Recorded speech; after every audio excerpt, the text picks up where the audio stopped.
siang anak-anak. Wow, Bu Ambar sudah kangen sekali, sudah lama ya. Bu Ambar tidak ketemu dengan anak-anak. Anak-anak juga tidak ada kegiatan di PPA. Pastinya anak-anak sehat, luar biasa. Puji Tuhan, pada kesempatan siang hari ini Bu Ambar mau menyampaikan refresh perlindungan anak tentang bahaya gadget bagi anak. Nah, kenapa kok bahaya sekali ya buat anak?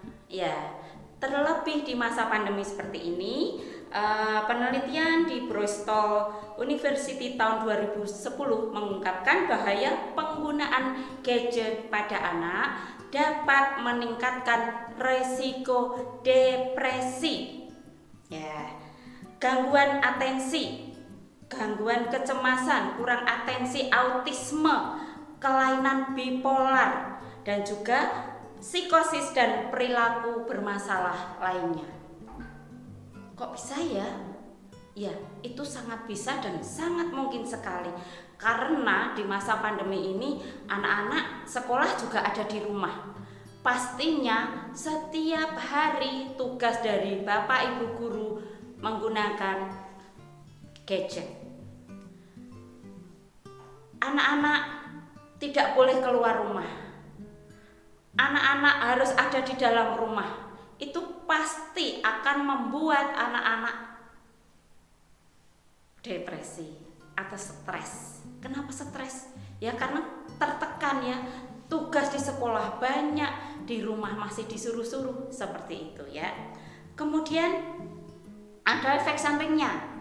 Efek gadget dan efek buku. Wah, ada juga ya efek gadget dan efek buku. Nah, coba Bu Ambar juga mau menyampaikan efek gadget itu apa. Akademi Dokter Anak di Amerika dan Perhimpunan Dokter Anak di Kanada menegaskan anak umur 0 sampai 2 tahun tidak boleh terpapar teknologi sama sekali. Ya Bapak Ibu, ini juga sangat penting sekali untuk Bapak Ibu. Yang kedua, anak usia 3 ya sampai 5 tahun itu boleh menggunakan gadget itu maksimal 1 jam per hari. Sedikit sekali ya. Nah, yang ketiga, anak usia 6 sampai 18 tahun itu diperbolehkan menggunakan gadget itu 2 jam per hari. Kenapa? Karena itu akan sangat beresiko dan berakibat fatal bagi kesehatan anak-anak. Terlebih kesehatan mata, kesehatan mental atau pikiran juga. Selalu dipengaruhi terus oleh yang namanya teknologi. Kemudian dari efek buku. Ini juga ada penelitian juga yang dilakukan oleh Rumah Sakit Rhode Island menemukan bahwa anak yang sering dibacakan buku sejak dini ia memiliki kosakata. Apa itu? Jumlah kata yang mereka pahami itu meningkat 40%. Sedangkan anak ya yang itu tadi sejak bayi ya, kalau dibacakan buku sejak bayi itu akan meningkat kosakatanya 40%. Kemudian kelompok yang tidak atau mulai dari bayi tidak pernah dibacakan buku sama sekali itu hanya meningkat 16%.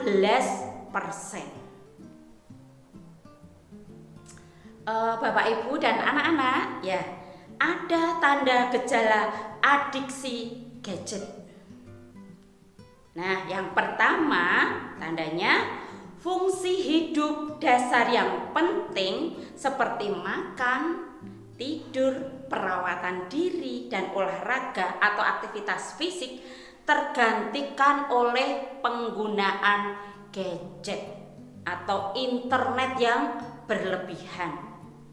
Nah, Ini yang kedua. Kemudian kemampuan fokus, sudah tidak bisa fokus, tidak bisa konsentrasi lagi, ya. Konsentrasi dan memori menjadi menurun. Suatu pekerjaan yang sebelumnya mudah dan cepat dilakukan akhirnya menjadi susah dan lama. Membuat mengerjakan PR yang tadinya dengan cepatnya mengerjakan, bahkan tidak perlu memikir yang jawaban-jawaban itu mudah, tetapi dengan adanya gejala-gejala seperti ini, karena setiap hari terus pikirannya itu selalu ada teknologi atau gadget, ya akhirnya menurunkan konsentrasi pada diri anak-anak. Kemudian tanda gejala adiksi gadget yang ketiga, terdapat gejala negatif pada pola relasi dengan teman dan keluarga, mudah emosi, sensitif atau baper. Tahu nggak? Bawa perasaan. Iya. Nah, itu sangat mempengaruhi sekali ya. Kadang kan anak-anak gini, lagi bermain HP ya, lagi main game asik-asiknya, tapi dipanggil oleh mamanya atau ibunya atau neneknya atau bapaknya, "Hai nak, sini minta tolong dong, ibu beliin sabun itu di tempatnya mbah itu." Tapi karena dia asik main game, dia marah-marah, dia emosi, dia nggak mau. Dan dia hanya fokus pada HP-nya atau pada gadgetnya. Nah, itu salah satu gejala juga. Yang keempat, marah secara verbal dan fisik, ya, berkata-kata yang tidak pantas. Kemudian mudah memukul temannya. Kalau temannya bersalah sedikit aja langsung emosi, hawanya pengen langsung nonjok atau langsung mukul. Nah, seperti itu ya. Karena ketika diminta untuk mengurangi atau memberhentikan penggunaan gadget dan atau internet tadi, dia itu marah-marah seperti itu. Nah, tetapi orang tua juga perlu bijak dalam penggunaan gadget. Jadi kita itu harus jadi role model. Kalau kita ya sebagai orang tua sering nonton TV, ya, kemudian saat makan bersama saling bermain HP terus, siapa yang seperti itu? Nah, akhirnya anak mencontoh karena kita sebagai orang tua itu sebagai role model. Kemudian dampak positif gadget terhadap anak, ya, baik untuk perkembangan motorik halus anak, kemampuan kognitif, memproses informasi, kemampuan bahasa, dan reasoning atau penalaran.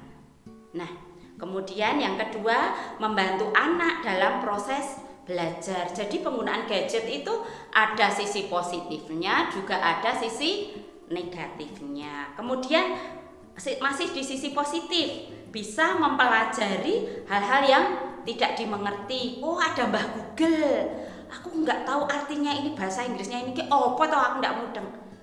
Ketik aja Mbah Google di situ, ada jawabannya di situ. Padahal kalau zaman dulu ini yang kita pakai, ya, kita pakai logika. Kita benar-benar kecerdasan kita itu benar-benar dari alam. Kalau sekarang kecerdasan kita dari gadget, dari teknologi. Luar biasa ya. Kemudian sebagai alat komunikasi, kemudian memperoleh ide dari internet ya tadi. Kalau sekarang kan zamannya ada TikTok kayak seperti itu. Kemudian apalagi tuh ya, terus terang Bu Ambar ini agak gaptek, jadi nggak begitu mudeng seperti itu. Kemudian ada dampak negatifnya, frekuensi berkedip berkurang. Coba kalau anak-anak sedang pegang HP, sedang main HP, pasti ini seperti ini terus, mata nggak berkedip, betah. Padahal kita sebagai orang tua saja kalau membaca itu aja sudah buram, sudah capek, cepet capek. Tapi anak-anak, nah itu banyak sekali ya anak-anak, karena anak-anak keseringan memegang HP, bermain HP atau laptop atau komputer, nah akhirnya matanya menjadi rusak atau matanya jadi minus. Nah, dalam jangka panjang juga bisa merusak retina anak. Retina itu apa? Ini loh, mata. Kemudian malas melakukan kegiatan. Bener nggak anak-anak? Ayo, bener toh? Kalau suruh-suruh sama ibu, kalau lagi pegang HP, nggak mau, mah malas, ganggu aja mama ki. Nah jawabnya pasti ada yang seperti itu, ya enggak? Itu pasti. Kemudian mengganggu proses belajar anak.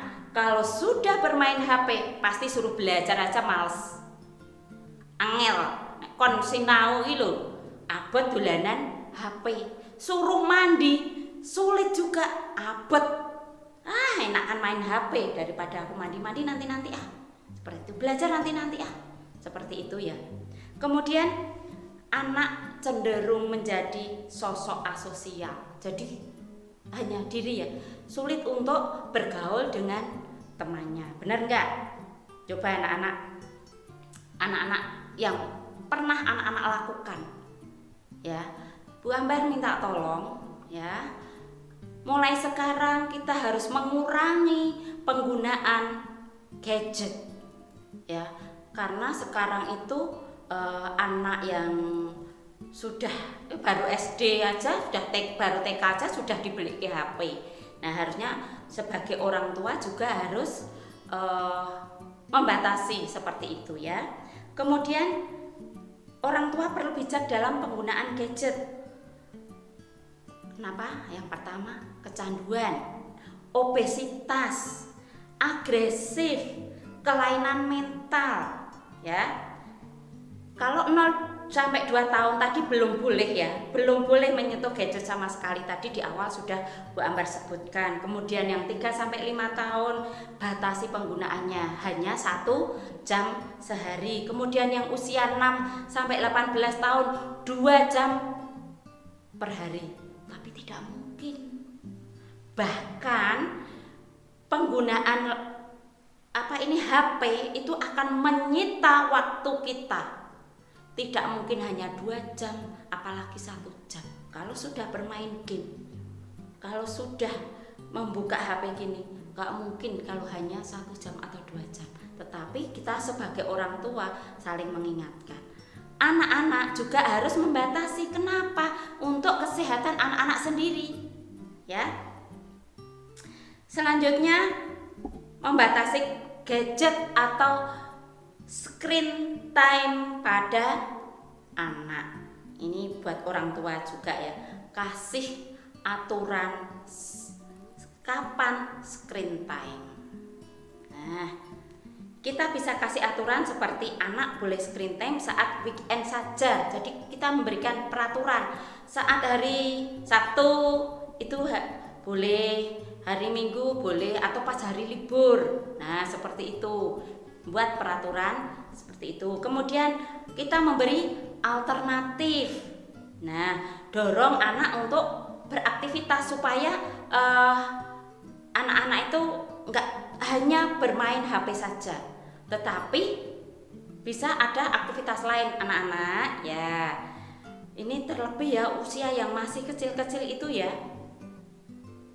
Ayo, lebih baik kita kembali ke zaman dulu. Kita bermain peta umpet, kita bermain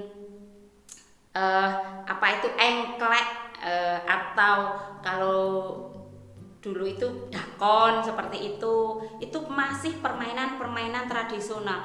Itu justru akan membuat otak kita ini jernih, berpikir juga positif. Kalau kita sudah diracuni oleh namanya teknologi ya, dan di situ juga pasti ada slide-slide atau iklan yang tidak pas buat anak-anak. Dan waktu itu Bu Ambar juga pernah tanya, siapa yang pernah waktu buka HP ada iklannya orang nggak pakai baju? Wah, hampir semua anak angkat tangan seperti ini. Anak usia 6835, waduh, sayang sekali ya. Nah, anak-anak mulai hari ini nggak boleh ya. Coba kalau ada iklan seperti itu langsung seret dihapus saja. Jangan pernah mencoba untuk melihat. Kemudian buat orang tua, ayo temani anak ya. Temani anak kalau orang tua membolehkan anak untuk nonton TV, ya ayo orang tua juga menemani. Anak-anak kalau nonton TV juga cari tontonan yang mendidik. Ya, jangan cari tontonan yang itu akhirnya itu membuat anak jadi ikut-ikutan. Nggak boleh ya. Kemudian tadi saya sudah sebutkan jadi role model, kita jadi orang tua harus jadi role model atau contoh. Kemudian buat kamar anak screen free ya, dibuatkan kamar buat anak-anak ya Bapak Ibu.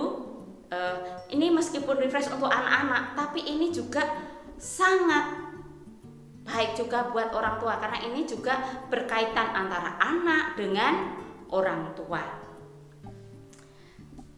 Sebisa mungkin jangan letakkan laptop, komputer atau TV itu di kamar.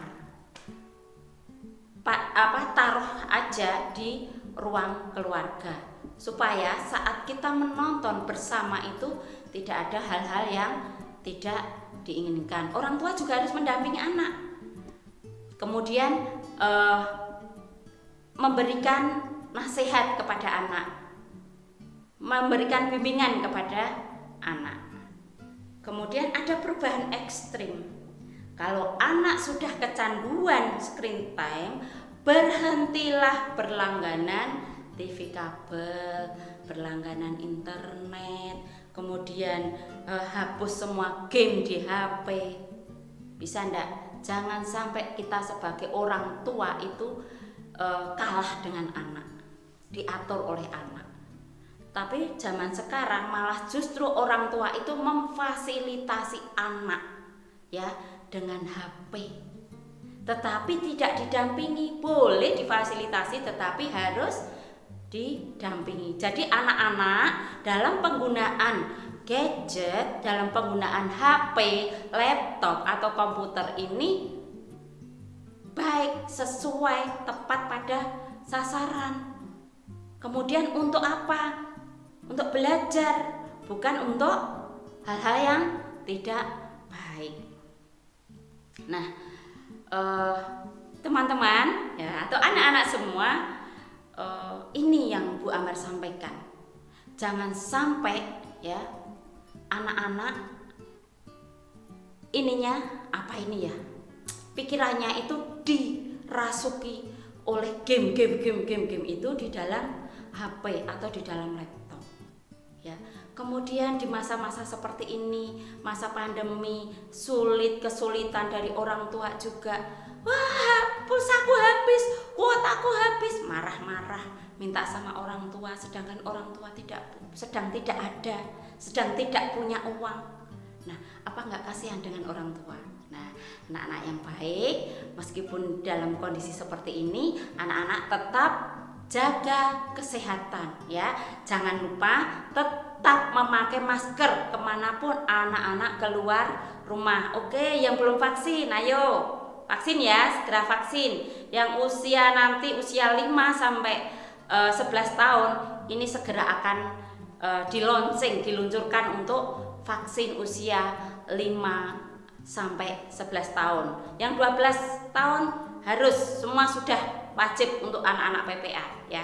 Karena kalau kita sudah mulai kegiatan tatap muka, syaratnya harus sudah divaksin. Oke? Iya. Terima kasih anak-anak semua, terima kasih Bapak Ibu semua untuk semua perhatiannya. Kiranya apa yang saya sampaikan ini bermanfaat buat anak-anak dan juga buat orang tua. Terima kasih. Tuhan Yesus memberkati kita semua.